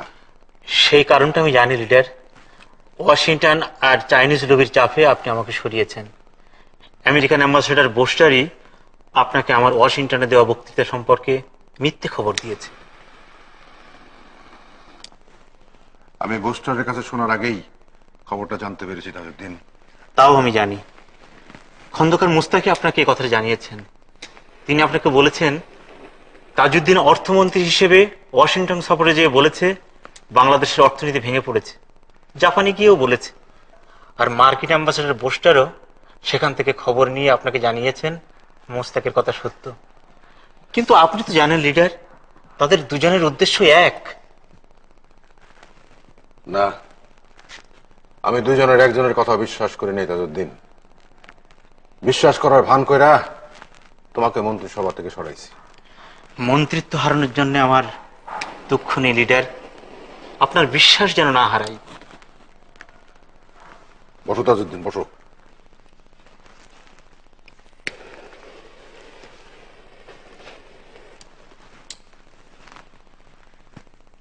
তাজউদ্দিন, আজ আমি তোমার কাছে একটা কথা জানতে চাই। মনি ভাই এসেছেন। ও, শেখ ফজলুল হক মনি। রহিম সাহেবের ঘরে বসতে বলো, আমি তাজউদ্দিনের সাথে কথা শেষ করি, তারপর আসবে। যাও। লিডার বলেন আমার কাছে কি জানতে চান? গেল বছর বৈদেশিক মুদ্রার তহবিল শূন্য এসে ঠেকছিল। তুমি অর্থমন্ত্রী হইয়াও আমার সে খবর দাও নাই। বাংলাদেশ ব্যাংকের গভর্নর হামিদুল্লাহ সে কথা আমার কাছে গোপন করছে। এটা কি আমার বিরুদ্ধে কোনো চক্রান্ত নয়? আমার উপর রাগ করবেন না লিডার। কথাটা খন্দকার মুস্তাক আপনাকে যেভাবে বুঝিয়েছেন আপনি ঠিক সেভাবেই বুঝেছেন। আমি খন্দকার মোস্তাকের কথা বিশ্বাস করি নাই বলেই তো তোমার কাছে আজ জানতে চাইতেছি তাজউদ্দিন, বৈদেশিক মুদ্রা সংকটের কথা আমার কাছে গোপন করা হয়েছিল কেন? কথাটা আমি বহুদিন আপনাকে জানাতে চেয়েছি, কিন্তু আপনি সময় দেননি। আচ্ছা ঠিক আছে তাজউদ্দিন, তোমার কথা শোনার আগে আমি বরং মনিরের রেখে বিদায় করে দিই, কি বলো? এটা আমি সবসময় দেখে আসছি সেই দেশ স্বাধীন হওয়ার পর থেকে। যখনই আপনার কাছে আমি জরুরি কথা বলতে এসেছি একটা না একটা বাধা এসে হাজির হয়ে যায়। মুজিবনগর থেকে ফিরে এসে আজ অবধি একান্তে আপনার সঙ্গে কোনো কথাই বলতে পারিনি। 9 মাসের মুক্তিযুদ্ধে কি ঘটেছে আমার মুখ থেকে আপনার কিছুই শোনা হয়নি। সব আমি শুনেছি তাজউদ্দিন। শুনেছেন অন্যের কাছ থেকে, আমার কাছ থেকে নয়। যে প্রশ্নটা আপনি নিজে আমাকে করলেন, আমার নিজের মুখ থেকে শুনতে চাইলেন, তার কিছুই শোনা হয়নি আপনার। তাজউদ্দিন আমার ভুল বোঝো না। আমি তোমার মুখ থেকে একান্তে শুনতে চাই বলেই তো আজ তোমার ডেকে আনছি। সে কথা বলার সময় কোথায় আপনার? শেখ মনি এসে বসে আছেন, খন্দকার মুস্তাক মাত্র এলেন। ওদেরকে বসতে বলো। জি।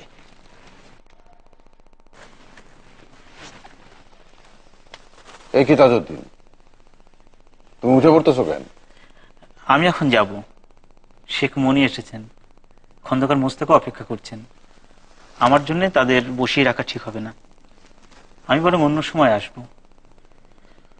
কথাগুলো আজও অসমাপ্ত থেকে গেল। ঠিক আছে, তুমি এক কাজ করো, তুমি রাত্রিরে আমার সঙ্গে ভাত খাও। দেখি, রাত্রি আসবো, এখন যাই।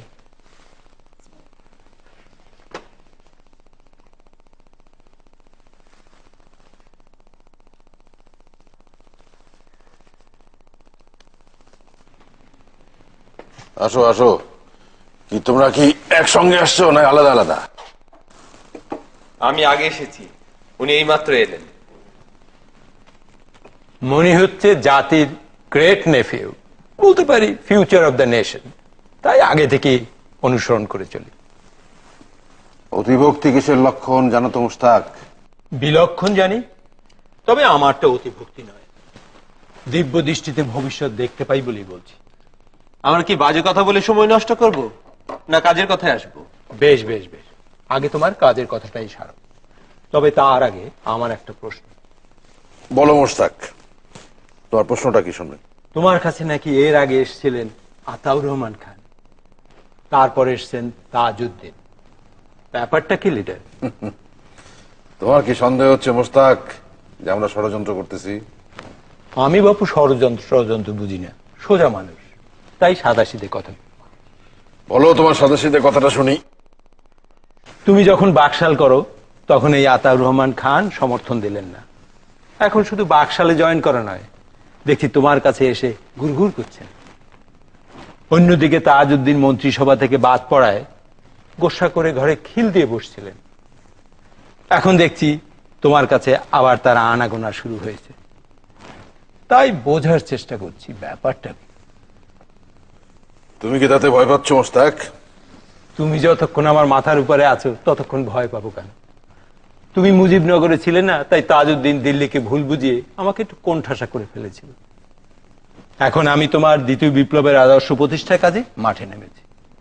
এই মনিকে জিজ্ঞেস কর, রাত দিন দেশের মানুষকে বোঝাচ্ছি জাতির পিতার দ্বিতীয় বিপ্লবের কথা। তোমার এই দ্বিতীয় বিপ্লব সফল হলেই আমি মক্কায় চলে যাব। আমার জীবনে আর কোনো স্বাদ অভিলাষ নেই। লিডার আপনাকে যেতে দেবেন না? না না, তোমরা আমাকে বাধা দিতে পারবে না। আমি মন ঠিক করে ফেলেছি, এই শেষ জীবনটা আল্লাহর ঘর আর আল্লাহর রসুলের রওজা পাকে গিয়ে ইবাদত বন্দি করে কাটিয়ে দেব। জীবনে যা চেয়েছিলাম সবই পেয়েছি। দেশ স্বাধীন হয়েছে, তুমি শেখ মুজিব আমাদের নেতা, পাকিস্তানি কারাগার থেকে জীবিত অবস্থায় ফিরে এসছো, দেশ শাসন করছো। আমার আর জীবনে চাওয়া পাওয়ার কি থাকতে পারে? দেশের সেবায় সারাটা জীবন কাটিয়েছি, এখন এই শেষ জীবনটা আল্লাহর বন্দিগিতে কাটাবো। কিন্তু আল্লাহ কি বলবেন জানো মুশতাক? আল্লাহ বলবেন তুমি আমার সঙ্গে কাজ করো, আমার দ্বিতীয় বিপ্লব সফল করার জন্য তুমি আমার সাথে কাজ করো। যা হোক, আমি যে কারণে এসেছিলাম সেটা এখন বলেই ফেলি। কারা যেন আমাদের সেনাবাহিনীর মধ্যে গোপন লিফলেট বিলি করছে। কথাটা আমার কানেও এসছে। আমার মনে হয় এটা কর্নেল তাহের এবং জাসদের একটা অংশের কাজ। তারা গণবাহিনী গঠন এবং বর্তমান সরকারকে উচ্ছেদ করে একটা বিপ্লবী সরকার গঠনের জন্য সেনাবাহিনীকে উস্কানি দিচ্ছে। জাসদ বা কর্নেল তাহেরের কর্মকাণ্ডে আমরা তেমন চিন্তিত নই, কিন্তু আমরা কিছুটা উদ্বিগ্ন জামাত, রাজাকার, আলবদরদের কর্মকাণ্ডে। কি যে বলো, ওদের রাজনীতি করা তো দেশে নিষিদ্ধ করে দেওয়া হয়েছে। কিন্তু ওরা তো আন্ডারগ্রাউন্ডে এখনো কাজ চালাইতেছে মুশতাক। তাদের সাথে আছে চীনাপন্থী কমিউনিস্টদের কিছু গোপন দল এবং পাকিস্তানপন্থী কিছু দল। তারাই সেনাবাহিনীদের মাঝখানে ইশতেহার বিলি করছে এবং প্রচার করছে শেখ মুজিব ভারতের দালাল। হ্যাঁ, ভারতের দালাল। দিল্লির সাথে 25 বছরের এক দাস চুক্তি করে দেশকে ভারতের কাছে বিক্রি করা হয়েছে। শেখ মুজিবের বাপ দাদা নাকি হিন্দু ছিলেন, তার সরকার বাংলাদেশ থেকে ইসলাম এবং মুসলমানের নাম নিশানা নাকি মুছে ফেলবে। আমার একটা সন্দেহ, ওই দিল্লির ইঙ্গিতে প্রচারপত্র প্রচার করা হচ্ছে কিনা। তুমি কি ভাবছো লিডার? তুমি কি মনে করো এটা ভারতের কাজ? তাতে ভারতের লাভ কি? তাছাড়া শ্রীমতী ইন্দিরা গান্ধীর আমি ভালো করে চিনি, তিনি এত বড় শটতা আমার সঙ্গে করতে পারেন না। একটা কথা ভেবে দেখো, আমরা পাকিস্তানের কূটনৈতিক স্বীকৃতি পেয়েছি, তুমি লাহোরে ইসলামী শীর্ষ সম্মেলনে গিয়ে সকল মুসলমান দেশগুলোর সঙ্গে সম্পর্ক জোরালো করে এসছো। ভারত নিশ্চয়ই এটা ভালো চোখে দেখছে না। ইন্দিরা গান্ধী ভারতের প্রধানমন্ত্রী হতে পারেন, কিন্তু তিনি তো গোটা সরকার নন। তার সরকারের ভেতর অনেক খারাপ লোক আছে যারা বাংলাদেশকে তাবেদার বানিয়ে রাখতে চায়। তোমার কি ধারণা এটা ভারতের কাজ? আমার ধারণা নয়, সন্দেহ। তুমি এই লিফলেটগুলো দেখে বিরক্ত হবে, ভাববে এটা পাকিস্তান পন্থী এবং পাকিস্তানের চরদের কাজ, ফলে তাদের বিরুদ্ধে তুমি ব্যবস্থা নেবে। তাতে পাকিস্তানের সঙ্গে এবং গোটা ইসলামী দেশগুলোর সঙ্গে বাংলাদেশের সম্পর্ক যেটুকু ভালো হয়েছিল তা নষ্ট হবে, তাতে ভারতের লাভ। আমি আপনার সাথে একমত নই। পাকিস্তান বাংলাদেশকে স্বীকৃতি দিয়েছে খারাপ মতলবে। ভুট্টো বাংলাদেশে এসে যে কাজটা করে গেছেন তার ব্যাখ্যা কি? তিনি কয়েকশো পাকিস্তানি গুপ্তচর নিয়ে ঢাকায় এসেছিলেন। ঢাকায় জামাত এবং মুসলিম লীগের নেতাদের সঙ্গে তিনি গোপনে যোগাযোগ সম্পর্ক স্থাপন করেছেন। চীনাপন্থী উপদল ও নকশালপন্থীদের তিনি গোপনে টাকা পয়সা যোগাচ্ছেন বাংলাদেশে অরাজকতা সৃষ্টির জন্য। আমাদের সেনাবাহিনীকেও তিনি উস্কানি দিচ্ছেন। মুশতাক, চক্রান্ত শুধু একদিকে না, চারিদিক থেকে হচ্ছে। আমাদের স্বাধীনতার শত্রুরা এখন ঘরের ভেতরে, ঘরের বাইরে। আমাদের পার্শ্ববর্তী দেশ ভারত, আমাদের মিত্র দেশ, সেখানেও কি আমাদের শত্রু নাই? আর পাকিস্তান তো ৭১-এর পরাজয়ের প্রতিশোধ নেবার জন্য বদ্ধপরিকর। মুশতাক, স্বাধীনতা অর্জন করা সহজ, কিন্তু স্বাধীনতা রক্ষা করা কঠিন। আমাদের এই নতুন স্বাধীনতাকে ধ্বংস করার জন্য চারিদিক থেকে ষড়যন্ত্রের জাল পাতা হচ্ছে। এখন ৭১-এর চাইতে বজ্র কঠিন ঐক্য আর শপথ নিয়ে আমাদের রুখে দাঁড়াতে হবে। ছিন্ন করতে হবে ষড়যন্ত্রের জাল, ব্যর্থ করতে হবে এই চক্রান্ত। আমি শেখ মুজিব জীবন দেব, কিন্তু বাংলার স্বাধীনতাকে ব্যর্থ হতে দেব না, ইনশাআল্লাহ। আমি আমার এই মাথার টুপি তোমার পায়ের কাছে রেখে শপথ করছি, তোমার জন্য, এই দেশের জন্য দরকার হলে প্রাণ দেব, তবু পিছু হটব না। এই মনি, তুমি এখানে আছো, আমি কি বলছি তুমি তার সাক্ষী রইলে। কে কে হাততালি দিচ্ছে? আমি হাততালি দিচ্ছি। আমার বেয়াদবি আপনারা মাফ করবেন। তুমি হাততালি দিতে কেন? লিডারের পায়ের কাছে টুপি রাখা দেখে আমিও যে এত বড় ঐতিহাসিক ঘটনার সাক্ষী তা হাততালি দিয়ে জানিয়ে রাখলাম আপনাকে।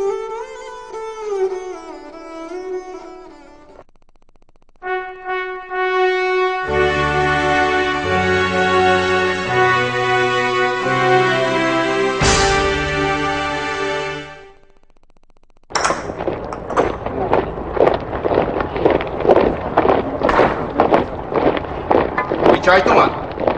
What do you want? Colonel সাহেব আপনার সঙ্গে দেখা করতে চান sir. Who is this colonel? Colonel Farooq সাহেব sir. Go and bring him here. কি হলো? দাঁড়িয়ে আছো কেন? Now you get lost. বিদায় হও। Yes sir. এই শোনো। Yes sir. কর্নেল সাহেবকে নিয়ে এসো। Then you stand outside the door. মনে থাকবে? Yes sir. তুমি ইংরেজি বোঝো? জি না স্যার, কিছু কিছু বুঝি স্যার, পুরোপুরি বুঝি না স্যার। উর্দু বোঝো? Do you understand Urdu? জি না স্যার। Stupid! তোমাকে কে আর্মিতে রিক্রুট করেছে? আমি একজন মুক্তিযোদ্ধা স্যার। মুক্তিযোদ্ধা? Freedom fighter? তোমাকে আর্মিতে রিক্রুট করেছে কে? আমি এখনো রিক্রুট হই নাই স্যার। জেনারেল ওসমানের অর্ডারে ট্রেনিং এ আছি। আজ আপনার এখানে আমার ডিউটি পড়েছে স্যার। তোমার বাড়ি সিলেট? জি স্যার। জেনারেল ওসমানী তোমার কে হন? কেউ না স্যার, মুক্তিযুদ্ধের পর জেনারেল সাহেব আমাকে রিক্রুট করেছিলেন তার বডিগার্ড হওয়ার জন্য স্যার। গড!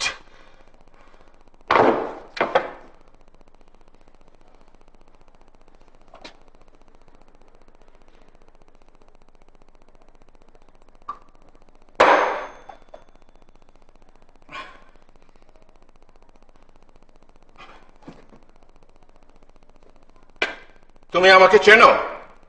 চিনি স্যার, সব মুক্তিযোদ্ধা আপনাকে চেনে স্যার। আমি যে 1971 সালের 27শে মার্চ চট্টগ্রামের কালুরঘাট থেকে বেতারে বঙ্গবন্ধুর স্বাধীনতার ঘোষণা প্রচার করেছিলাম, তা শুনেছিলে? জি না স্যার, তখন গ্রামে ছিলাম স্যার। তাহলে মুক্তিযুদ্ধে যোগ দিলে কি করে? বঙ্গবন্ধুর 7ই মার্চের ভাষণ শুনে স্যার, তখনই ঠিক করেছিলাম বঙ্গবন্ধুর ডাকে স্বাধীনতা যুদ্ধে যোগ দেব, দরকার হলে প্রাণ দেব স্যার। তাহলে প্রাণ দিলে না কেন? খান সেনারা আমাকে মারতে পারেনি স্যার, আমি সেক্টর 4-এ ছিলাম, শুধু অ্যাম্বুশ করে 18টা খান সেনা মেরেছি স্যার।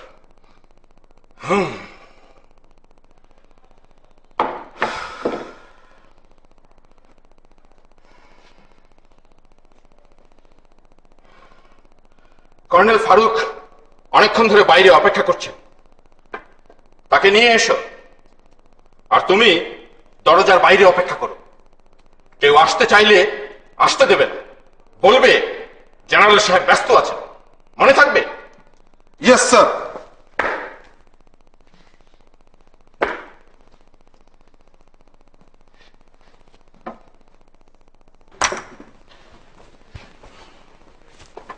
ফারুক, তোমার এভাবে এখানে আসা উচিত হয়নি। What's the problem? আমি চাই না আমাকে কেউ সন্দেহ করুক। What's the matter general? আপনাকে কেন সন্দেহ করবে? ফারুক, আমি পাকিস্তানের মিলিটারি ইন্টেলিজেন্সের একজন অফিসার ছিলাম। কোথায় কখন সাবধানতা অবলম্বন করতে হয় তা আমার জানা। দেওয়ালেরও কান আছে। আপনার বাসায় যেতে পারতাম, যাইনি আপনার স্ত্রী খালেদা ভাবির ভয়। তাকে তোমার এত সন্দেহ কেন? তিনি মুজিবকে বাবা ডেকেছেন। ফারুক, তুমি এই ক্যান্টনমেন্টে দাঁড়িয়ে মুজিব মুজিব করো না।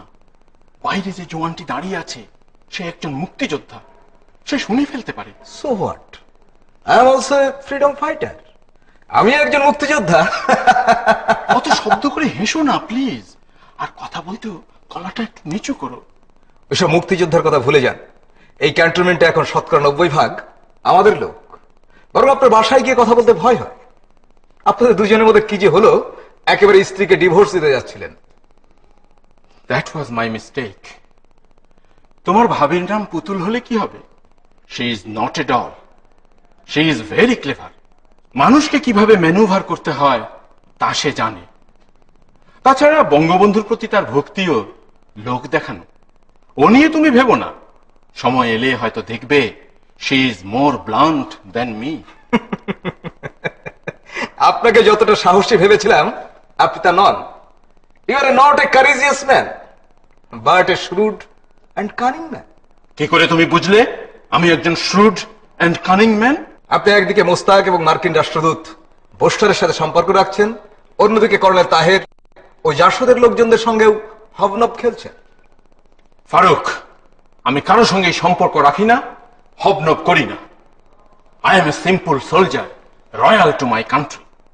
না, আপনাকে আর চটাবো না, আপনাকে চটাতে আসেন, এসেছি আপনার সহযোগিতা চাইতে। হ্যাঁ, সেই কাজের কথাটি বলো, কি জন্য এসছো?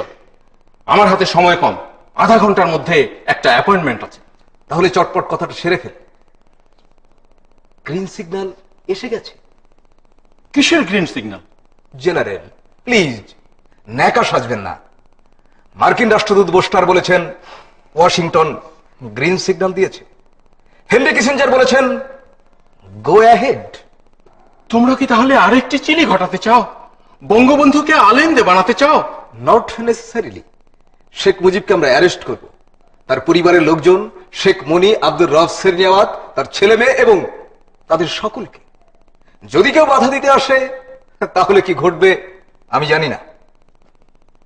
শেখ মুজিবকে গ্রেফতার করে পাকিস্তানিরা পর্যন্ত জেলে আটকে রাখতে পারেনি, আর তোমরা কজন জুনিয়র আর্মি অফিসার তাকে গ্রেফতার করে ওই জেলখানায় আটকে রাখতে চাও? Do you know he is a tiger? টাইগারকে যদি খাঁচায় পুরে না রাখা যায় তাহলে সুন্দরবনের রয়্যাল বেঙ্গল টাইগারের কপালে যা ঘটে তার কপালেও তাই ঘটবে। তোমরা তাকে হত্যা করবে? জেনারেল, ফাইনাল ডিসিশন নেওয়ার ভার আমার উপরে নয়। না না, আমি এসব শুনতে চাই না, শুনি নাই। মুজিব আপনার প্রতি যে অবিচার করেছে আমরা তার প্রতিকার করব, এ কথা তো অনেক আগেই আপনাকে জানানো হয়েছে। জেনারেল শফিউল্লাহকে সরিয়ে দিয়ে আপনাকে আমরা সেনা প্রধান তৈরি করব। Why not the head of the state? According to my first announcement from Kalurghat, আরে আমি তো তখনই মাইক হাতে পেয়ে নিজেকে রাষ্ট্রপ্রধান ঘোষণা করেছিলাম। সকলের গুতো খেয়ে সঙ্গে সঙ্গে বলে উঠেছিলেন, on behalf of our great leader Bangabandhu Sheikh Mujibur Rahman. Farooq, don't mention that announcement sarcastically. আমার সঙ্গে ঠাট্টা করো না। Sorry, I am sorry general, আপনার সঙ্গে ঠাট্টা করতে আসিনি, এসেছি আমার সহকর্মীদের অফার নিয়ে। তোমাকে বলেছি বাইরে দাঁড়িয়ে থাকবে, ঘরে ঢুকবে না। তুমি ঘরে ঢুকেছো কেন? কর্নেল তাহের আপনার সঙ্গে দেখা করতে এসেছেন, তাকে বলেছি অপেক্ষা করতে, তিনি অপেক্ষা করছেন। ঠিক আছে, তুমি এখন যাও, সময় হলে আমি ডাক দেব। মায় মায় মায়, কর্নেল তাহেরও তাহলে এখানে আসে? Colonel Taher is a brave freedom fighter. তাছাড়া he is my personal friend. কিন্তু আপনাদের দুজনের লক্ষ্য তো এক হতে পারে না। তাহের চায় বর্তমান সেনাবাহিনী ভেঙে দিয়ে গণবাহিনী গঠন করতে, তাহলে তো আপনার এই জেনারেলগিরি থাকবে না। তাছাড়া সে শুধুমাত্র সরকার উচ্ছেদ চায় না, চায় গণসরকার, আই মিন পিপলস গভর্নমেন্ট প্রতিষ্ঠা করতে। তখন আপনার এই হেড অফ দ্য স্টেট হওয়ার স্বপ্ন পূরণ করবে কে? ফারুক, তুমি এই ক্যান্টনমেন্টে দাঁড়িয়ে আবল তাবল বলো না। Go and tell your friends that I am not in this conspiracy. আমি তোমাদের চক্রান্তে নেই। বাট বলুন, থামলেন কেন? বাট কথাটির অর্থ কি? তোমরা যদি সাকসেসফুল হও, আমি তোমাদের প্রোটেকশন দেব। You can depend on me. Hooray! আর কিছু চাই না, আপনার এইটুকু কোঅপারেশন পেলেই আমরা সন্তুষ্ট। জেনারেল, আপনাকে একটা বিষয় জানিয়ে যায়, শেখ মুজিবের দিন ফুরিয়ে এসেছে। ঠিক আছে, তুমি এখন যাও, আর ভবিষ্যতে হুট করে এখানে আসবে না। ওকে।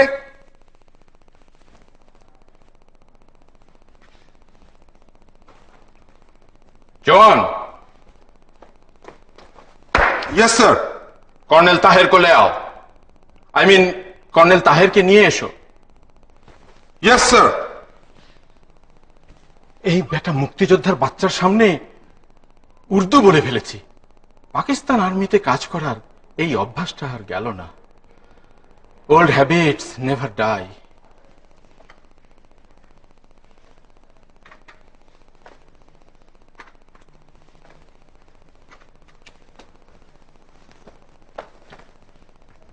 কর্নেল ফারুককে বেরিয়ে যেতে দেখলাম, কি মতলব নিয়ে ঘোরাফেরা করছে? একই মতলব নিয়ে ঘুরছে। তারাও দেশে একটা পরিবর্তন চায়। আমরা তাদের প্ল্যানের সাথে একমত নই। আপনি তাদের প্ল্যানের কথা জানেন? আপনি জানেন না? না, আমাকে কিছু বলছে না, শুধু বলছে দেশে একটা পরিবর্তন দরকার। আমার ইনফরমেশন হচ্ছে ওরা একটা ষড়যন্ত্র পাকাচ্ছে। পেছনে আমেরিকা, পাকিস্তান আর সৌদি আরব রয়েছে। ওরা শেখ মুজিবকে ক্ষমতা থেকে সরিয়ে একটা আমেরিকান পাপেট গভর্নমেন্ট প্রতিষ্ঠা করতে চায়। সর্বনাশ! এই ষড়যন্ত্র তো সেই মুজিবনগর থেকে শুরু। না না, আমি এই ষড়যন্ত্রে থাকতে পারি না। আমি সে কথা কর্নেল ফারুককে বলেছি, বলে দিয়েছি তোমরা যদি কোনো প্ল্যান পরিকল্পনা করে আমার কাছে এসে থাকো, তাহলে আমি সেই প্ল্যান পরিকল্পনার মধ্যে নেই। I am not a conspirator. আমিও সে কথাই বলতে এসেছি।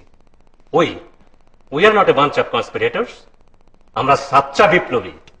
দেশে একটি গণবিপ্লব ঘটিয়ে গণসরকার কায়েম করতে চাই। শুধু গণসরকারই নয়, গণসেনাবাহিনী, আই মিন পিপলস আর্মি গঠন করতে চাই। Bravo, bravo! আমি আপনাদের সঙ্গে সম্পূর্ণ একমত, my friend. I am wholeheartedly with you. I am also a revolutionary soldier. শীঘ্রই আমরা একটা গোপন বৈঠকে বসছি। তাতে আমাদের পলিটিক্যাল উইং এর নেতাদের ডাকা হবে, আপনাকেও ডাকা হবে। না না, আমাকে এখনই এক্সপোজ করবেন না। প্রয়োজনের সময় আমাকে পাশে পাবেন। আপনি গণবাহিনীর অধিনায়ক হবেন, গণবাহিনীর পক্ষ থেকে গণসরকারেও থাকবেন। না না, আমি ব্যক্তিগত লাভের কথা ভাবি না। আমি শুধু আপনাদের গণবিপ্লবের একজন কমরেড হতে চাই। গত কয়েকদিন যাবৎ ক্যান্টনমেন্টে কারা যেন গোপন লিফলেট ছড়াচ্ছে।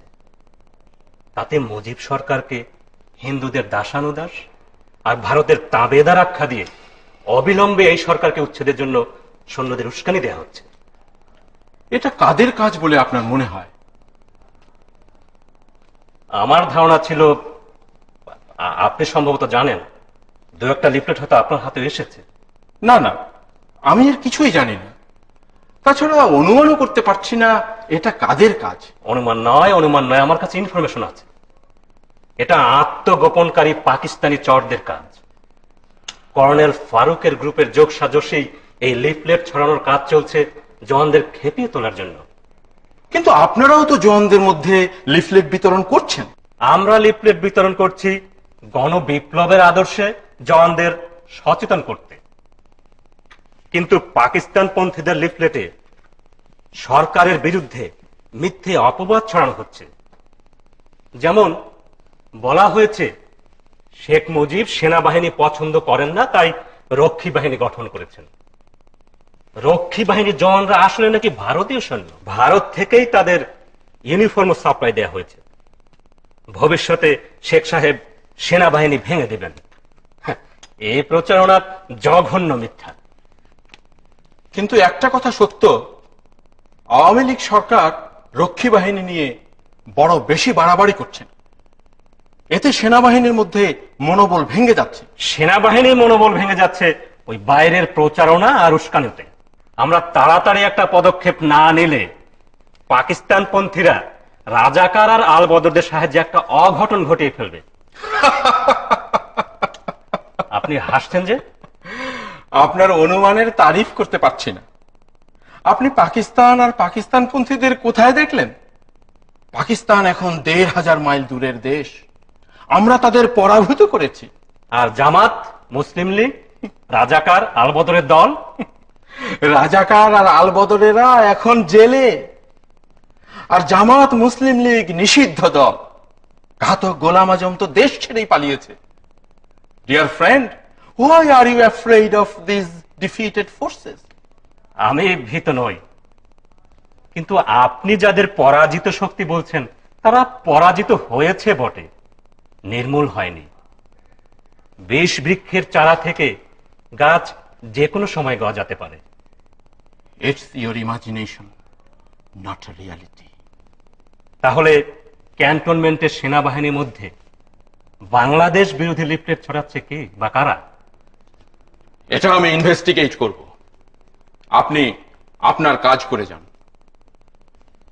সামনের মিটিং এ আমাদের পরবর্তী কর্মপন্থা, I mean our next steps will be decided. Hooray! Hooray! I am delighted. Tahir, I am suffering from depression. This country cannot run this way. আমি তাহলে আসি। আপনি যদি আমাদের পরবর্তী মিটিং এ নাও আসতে পারেন, আপনাকে সব খবরই জানানো হবে। I am with you. You are my leader. No no no no, আমরা কেউ কারো লিডার নই। একটা পিপলস রেভলিউশনের লক্ষ্যে আমরা পরস্পরের কমরেড। চলুন আপনাকে দরজা পর্যন্ত এগিয়ে দিয়ে আসি।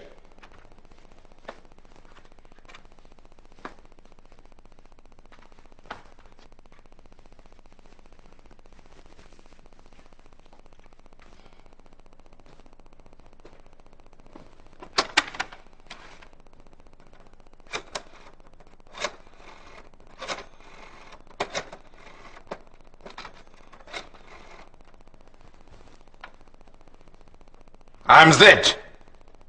Have you posted your man for surveillance? Who is now leaving my room? Yes, he is Colonel Tahir. Now tell your man to watch Tahir's movement everywhere. ওই খঞ্জ লোকটি যেখানেই যায় সেখানেই যেন তার উপর নজর রাখা হয়। Always remember, you are not a freedom fighter, but a collaborator. Yet I have kept you in military intelligence. I have protected you. তোমার first loyalty is to me. তুমি আমার লোক, কথাটা মনে রাখবে। ভবিষ্যতে তোমাকে আরো প্রমোশনের ব্যবস্থা করা হবে।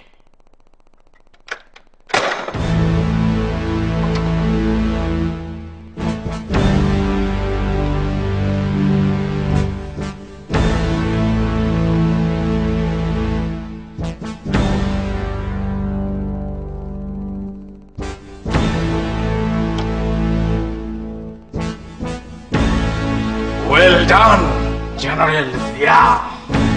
Congratulate yourself. Everything is going your way.